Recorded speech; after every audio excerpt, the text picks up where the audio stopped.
Dans une allocution jeudi à la Maison-Blanche, le président américain sortant Joe Biden s'est engagé à une transition pacifique avec l'équipe de Donald Trump. La victoire de Donald Trump à la présidentielle américaine jette un voile d'incertitude sur le futur de l'Ukraine. Le commissaire hongrois à la santé et au bien-être animal n'a pas convaincu le Parlement européen, notamment sur la question de l'avortement et des droits des femmes. L'effondrement de la coalition allemande quelques heures avant l'élection de Donald Trump à la présidentielle américaine pourrait grandement affaiblir le leadership européen. Selon l'Observatoire Copernicus, 2024 est en passe de devenir l'année la plus chaude jamais enregistrée. Des prévisions alarmantes à quelques jours de la COP29.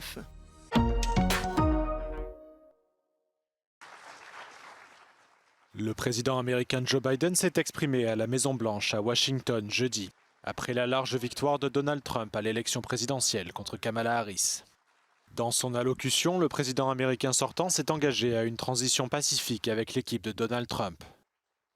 You can't love your country only when you win. I know it's a difficult time. You're hurting. I hear you and I see you. Don't forget all that we accomplished. Setbacks are unavoidable, but giving up is unforgivable. Le président sortant s'est également félicité des réalisations de son mandat, affirmant que les mesures adoptées durant son administration auront des effets dans un avenir proche. Remember, a defeat. We lost this battle. The America of your dreams is calling for you to get back up. That's the story of America for over 240 years and counting. It's a story for all of us, not just some of us. The American experiment endures. We're going to be okay. But we need to stay engaged. We need to keep going. And above all, we need to keep the faith.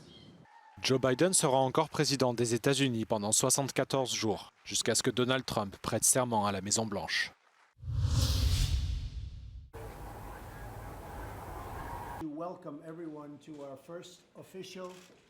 La victoire de Donald Trump à la présidentielle américaine jette un voile d'incertitude sur le futur de l'Ukraine. Le républicain avait notamment fait part de sa volonté de mettre fin à la guerre en Ukraine en 24 heures s'il était élu. Certains experts estiment qu'il pourrait négocier un cessez-le-feu au détriment de Kiev. Mr. Trump has signaled his willingness and his capacity to secure a super quick peace deal, which could very well imply that Kiev would be forced to concede to Russian demands that it certainly doesn't want to end the war.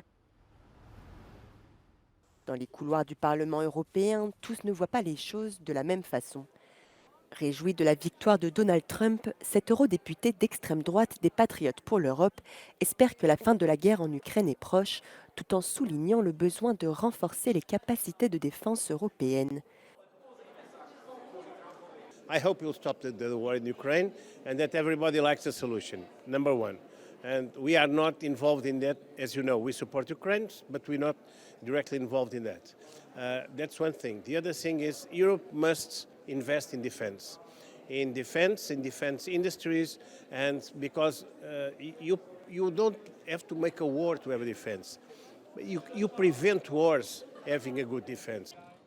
Face au retour de l'Amérique d'abord et du non-interventionnisme américain, cet eurodéputé socialiste appelle quant à lui le vieux continent à se doter de sa propre politique industrielle dans des domaines comme l'énergie, la sécurité et la défense.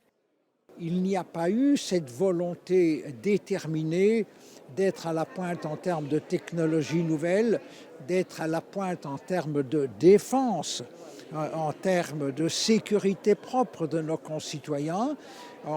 Aujourd'hui, nous sommes totalement dépendants pour notre sécurité des États-Unis. Au sein de l'OTAN, on doit avoir nos propres capacités. En amis, nous sommes les amis des États-Unis, mais moi je ne veux pas être le caniche des États-Unis. Bien que la pilule soit amère pour certains, d'autres à Bruxelles espèrent que la victoire de Donald Trump servira d'électrochoc pour pousser l'Europe à prendre sa sécurité et sa défense en main. El recién elegido presidente de Estados Unidos, Donald Trump, es el protagonista en este estadio, el Puskás Arena de Budapest. Aquí, en Hungría, es donde se están reuniendo los líderes de la comunidad política europea. Y la decepción es mayoritaria, aunque hay voluntad de cooperar y de seguir trabajando juntos, como ha dicho la presidenta de la Comisión Europea, Ursula von der Leyen. También hay notas discordantes, como las del anfitrión, Viktor Orbán, o la del albanés Edi Rama, que cree que esta victoria de Trump no es necesariamente mala para Europa. Quien sí le ha mandado un mensaje claro a Trump ha sido el secretario general de la OTAN, Mark Rutte. Rutte ha alabado el primer mandato de Trump y el papel que hizo por la OTAN, pero le ha recordado que el despliegue de tropas de Corea del Norte en Rusia también es peligroso para Estados Unidos. Muchos líderes han hablado también de la crisis de gobierno que está atravesando Alemania. Y el mensaje es claro: Europa necesita una Alemania fuerte. Aida Sánchez Alonso, Euronews, Budapest. Le commissaire européen proposé par la Hongrie, Oliver Várhelyi, n'a pas fait l'unanimité lors de son audition devant les eurodéputés mercredi. Plusieurs législateurs de l'UE ont exprimé leurs inquiétudes quant aux positions du candidat hongrois sur la santé des femmes et l'inclusion des personnes LGBT dans les politiques de santé. Durant son audition, le commissaire désigné à la santé et au bien-être des animaux a notamment esquivé une question sur le droit à l'avortement. Abortion is a question that is more of a constitutional and human rights question than a medical question. And not only that, but it is also more of a question for member states. There is no EU competence when it comes to abortion. L'eurodéputé français Pascal Canfin a qualifié de ligne rouge totale la nomination d'un commissaire aligné sur le Fidesz de Viktor Orbán. Quant à l'eurodéputée de gauche Emma Fourreau, elle est allée jusqu'à qualifier Oliver Várhelyi de misogyne télécommandé par Viktor Orbán. Pas d'un commissaire qui traite les eurodéputés d'idiots, comme vous l'avez fait, peut-être car vous n'avez pas supporté que le Parlement européen qualifie la Hongrie d'autocratie électorale, car votre régime s'assoit sur l'indépendance de la justice et bafoue les libertés publiques. La possibilité même de votre nomination doit résonner comme une alarme dans toute l'Europe, plus encore après vos félicitations matinales à Donald Trump. Ma question est simple. Comptez-vous gérer la santé des femmes et le bien-être animal comme Viktor Orbán gère les droits de l'homme en Hongrie? Les eurodéputés vont rédiger des questions supplémentaires pour Oliver Várhelyi lors d'une réunion jeudi. Ce dernier aura ensuite jusqu'à lundi pour y répondre par écrit. Jusqu'à présent, le commissaire hongrois est le seul à ne pas avoir reçu le feu vert du Parlement européen après son audition.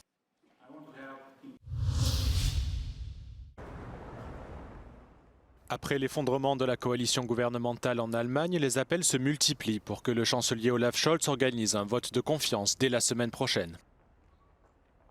Euronews s'est entretenu avec Toon Nguyen, experte en politique européenne, qui estime que cette rupture gouvernementale était inévitable.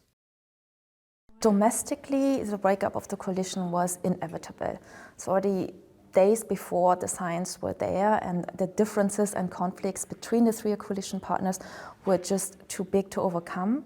Internationally and from a European perspective, the timing is very unfortunate. As you said, just hours before the election of Trump as US president, meaning at a time where European leadership, but also leadership in the European Union, is needed more than ever. And the collapse of the German government, of course, leaves a very big gap. Pour l'experte, il est indispensable que l'UE soit unie face à la prochaine administration de Donald Trump qui rentrera en fonction en janvier. In a positive scenario, we will now have new elections in Germany next spring, and after that, hopefully, a stable government again that is willing to take leadership in Europe. So that is the hopeful scenario, that this lack of leadership coming from Germany is only a temporary one, that will be filled up again by summer next year, and that it will not come to a falling apart of the European Union. But of course, there's still a need now to ensure that there is a common European response to the elections in the US. L'élection de Donald Trump pourrait renforcer la position des dirigeants européens d'extrême droite. I think one worry that I have is that the election of President Trump will give backwind to leaders like Viktor Orbán and Giorgia Meloni and push a vision of the European Union that is maybe more pro-Russian or less green or even harder on migration, because they feel empowered by the results of the US elections, and at the same time there is no counter force in the European Council and amongst the other member states that can counter their vision at this moment in time.